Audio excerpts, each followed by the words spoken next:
हाँ जी, good morning दोस्तों। जय श्री कृष्णा, राधे राधे जी। तो आज है जन्माष्टमी और वो जो मैंने कतली बनाई थी उसकी वीडियो मैं डाल चुकी हूँ। आज प्रसाद के लिए एक और चीज़ बना रही हूँ, गोंद की पंजीरी।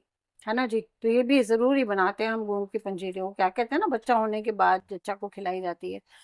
तो ये भी हम ज़रूर बनाते हैं। तो इसके लिए जो मैंने सामान लिया है वो देख लीजिए। मैंने लिए हैं बादाम, काजू, मखाने, किशमिश, थोड़ा सा गोंद, ये 1 कटोरी ली चीनी, 1 कटोरी लिया है आटा। इसमें मैं डालूंगी बहुत थोड़ी सी सूजी, ताकि इसमें थोड़ा सा ना क्रंच आ जाए और खाते टाइम ये जो है पैलेट में चिपके नहीं। नहीं तो कई बार क्या होता है, जब खाते हैं ना तो ये ऊपर जो है चिपक जाता है मुंह में, फिर बड़ी दिक्कत होती है, छूटता नहीं है आसानी से। तो ये मैंने चीनी इसलिए ली है क्योंकि बूरा नहीं थी मेरे पास। इस चीनी को मैं गोंद फ्राई करके इसके साथ में पीसूंगी तो वो ऑटोमेटिकली बूरा का काम करेगी। ठीक है जी, आपके पास बूरा हो तो आप बूरा भी डाल सकते हैं। तो सबसे पहले हम ये सारी चीज़ों को कर लेंगे फ्राई। तो अब ये हम इस पैन में डालेंगे देसी घी। फिर ये जो घी इसके अंदर बच जाएगा ना, उसमें थोड़ा सा घी और ऐड करके हम आटा भून लेंगे। तो पहले हम ये जो ड्राई फ्रूट्स हैं हमारे और जो गोंद है उसको हम फ्राई कर लेते हैं। फिर जरूरत पड़ेगी तो थोड़ा घी और डाल लेंगे।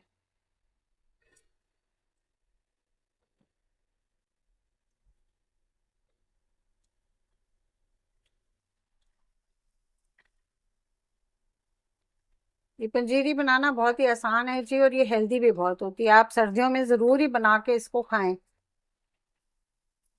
ये जो है हमारे जोड़ों में दर्द नहीं होने देती। और क्योंकि इसमें मखाने वगैरह, गोंद, ये बहुत सारी चीजें डली होती हैं, तो इसमें बहुत भरपूर मात्रा में ना कैल्शियम होता है।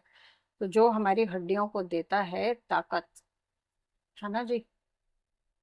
तो ये हमें सर्दियों में जरूर बना के खानी चाहिए। तो ये बादाम हमारे अच्छी तरह चटकने लगे हैं और काजू का भी रंग जो है वो चेंज हो गया है, तो बस इसको निकाल लेंगे।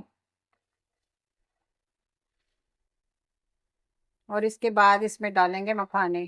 और सबसे बाद में हम करेंगे गोंद, क्योंकि गोंद से ना घी हो जाता है काला। तो इसलिए हम सारे ड्राई फ्रूट करने के बाद गोंद ये डालते हैं, गोंद। तो अब इसमें हम कर लेंगे मखाने।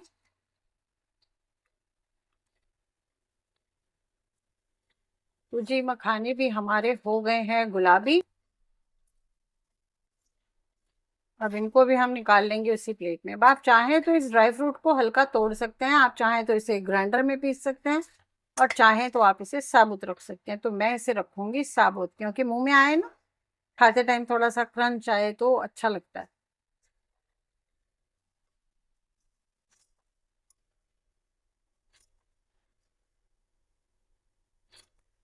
ये लीजिए जी। अब इसके अंदर हम डाल देंगे गोंद। ये गोंद है ना एकदम गरम, इसमें डालो तो आप ये देखिए फूल जाता है, जैसे पॉपकॉर्न होती है ना, ऐसे पॉप करता है। बहुत तेज घी में नहीं डालना है, नहीं तो ये डालते ही एकदम ना जलना शुरू हो जाएगा। बस थोड़ा गर्म हो घी, और थोड़ा थोड़ा सा मतलब ठीक ठीक है। तो ये बहुत अच्छे से सिक जाता है।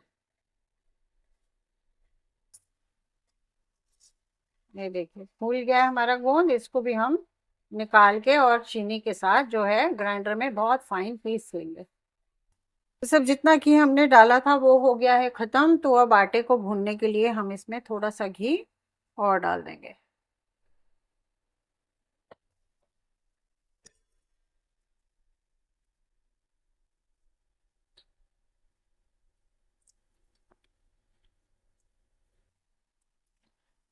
ये बहुत जल्दी, सॉरी, बहुत जल्दी बन जाती है ये पंजीरी। खाने में बहुत टेस्टी लगती है। ये अभी तो जी गर्मी का मौसम है ना, इसलिए मैं ज्यादा नहीं बना रही हूँ। अगर यही सर्दियों का मौसम हो ना तो आप ज्यादा बना के रख सकते हैं, और इसको आराम से महीने 2 महीने तक खा सकते हैं। ये खराब नहीं होती है, क्योंकि इसमें पानी का तो कोई काम है ही नहीं। बस अभी इस आटे को ना खुशबू आने तक और हल्का सुनहरा होने तक हम अच्छे तरीके से चला चला के भून लेंगे।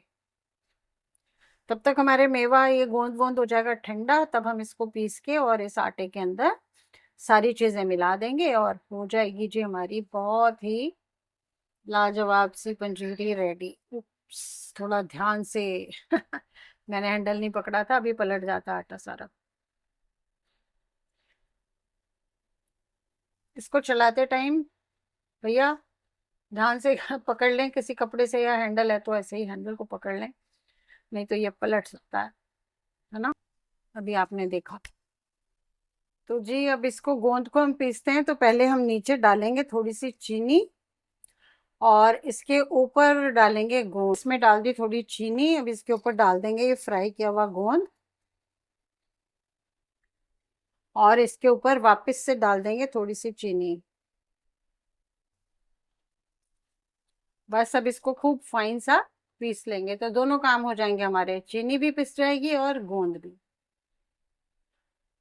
तो ये देखिए जी गोंद और चीनी पिस के दोनों हो गए एक साथ। अब हम इसको रख लेते हैं और जब ये आटा हमारा हो जाएगा थोड़ा ठंडा, तो हम इसके अंदर ये चीनी और ये मिलाएंगे गोंद और ड्राई फ्रूट्स। अगर हमने गरम गरम में डाल दिया ना तो बिल्कुल बह के पानी हो जाएगा, फिर आप कहोगे जी आपको बताना चाहिए था। ये आटा ना मुझे थोड़ा सा सूखा लग रहा है, तो मैं इसमें थोड़ा सा घी और डाल दूंगी, क्योंकि अभी जब ये हम बूरा वूरा डालेंगे ना इसमें, तो ये और ड्राई हो जाएगा।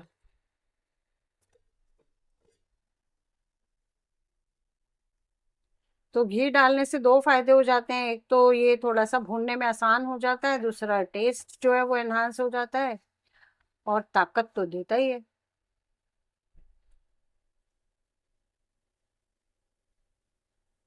आप जी इसको सुबह सुबह आधी कटोरी दूध के साथ खा लीजिए, आपको दिन भर दोपहर तक भूख नहीं लगेगी।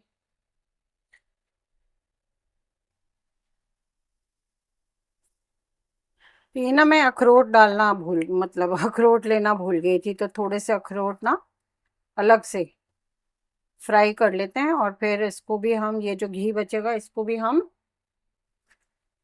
उस आटे में ही डाल देंगे। अखरोट भी आपको मालूम है बहुत फायदा करते हैं, मतलब ड्राई फ्रूट सारे ही बहुत फायदा करते हैं, बस काजू में थोड़ा सा कहते हैं कोलेस्ट्रॉल ज्यादा होता है, लेकिन गुड कोलेस्ट्रॉल होता है,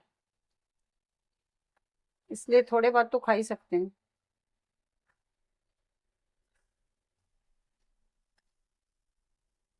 अखरोट फ्राई करने के बाद भी जो घी बचा ना उसे भी हम इस आटे में ही डाल देंगे।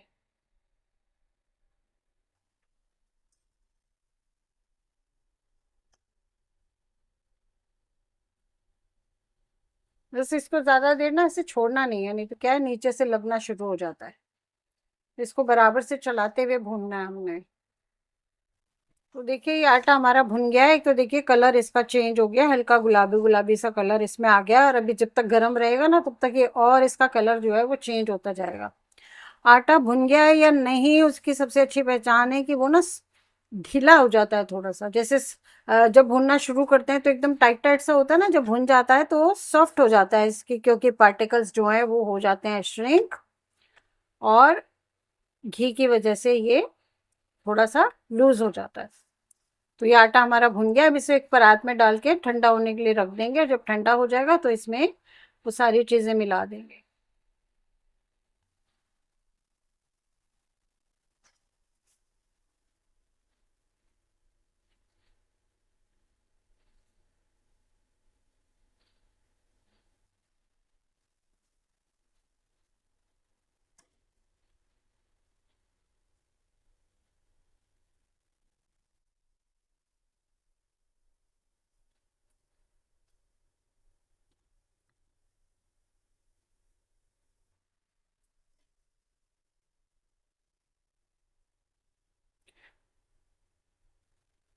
तो ये आटा जो हमने भून के रखा था बिल्कुल आराम से हो गया है ठंडा, तो अब इसके अंदर मिक्स कर देंगे जी ये हम बूरा और गोंद जो हमने पीस के रखा था।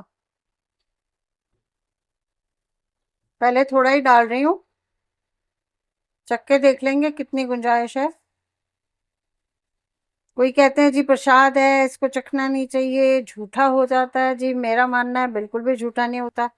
शबरी के बेर याद है ना आपको, चक चक के मीठे मीठे खिलाए थे, ताकि भगवान के पास जो चीज जाए ना परफेक्ट जाए, है ना जी।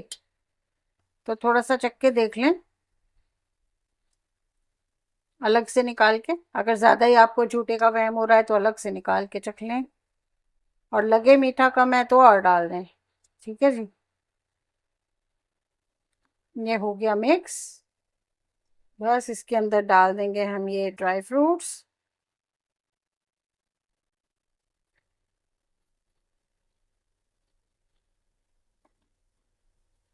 ये किशमिश, मैं किशमिश फ्राई नहीं करती हूँ, कुछ लोग उसे भी फ्राई कर लेते हैं। वो फ्राई हो गया ना, क्या है वो, ऐसा लगता है वापस अंगूर जैसा बन गया। तो मैं उसे फ्राई नहीं करती हूँ, ऐसे ही डाल देती हूँ।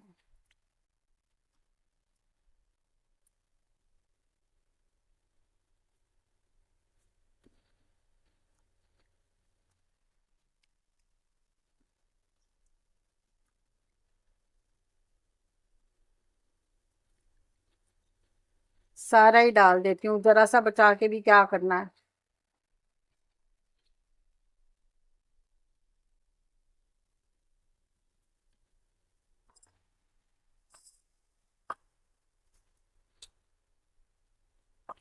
ये लीजिए जी, बनकर तैयार हो गई हमारी गोंद की पंजीरी।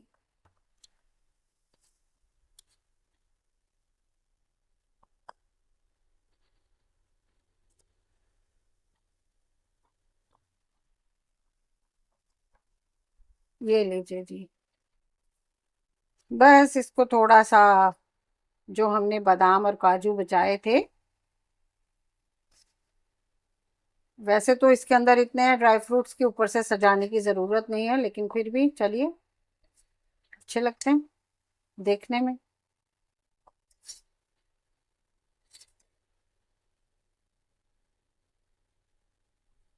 और सबसे ज़रूरी चीज़ जिसके बिना कान्हा जी का प्रसाद अधूरा रहता है,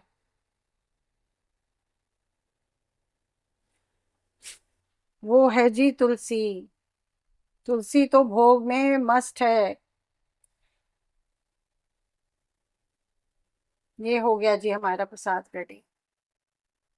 ठीक है जी, आप भी बना लीजिए फटाफट, अभी टाइम है। अगर आप पहली बार बना रहे हैं तो ये वीडियो आपको बहुत यूजफुल लगेगी, और अगर बनाते रहते हैं तो आप भी देख लीजिए कि मैंने कैसे बनाई है। अगली वीडियो में फिर मिलूंगी, तब तक के लिए ढेर सारे प्यार के साथ रेखा सिंह का बाय बाय। जय जय श्री राधे, राधे कृष्णा।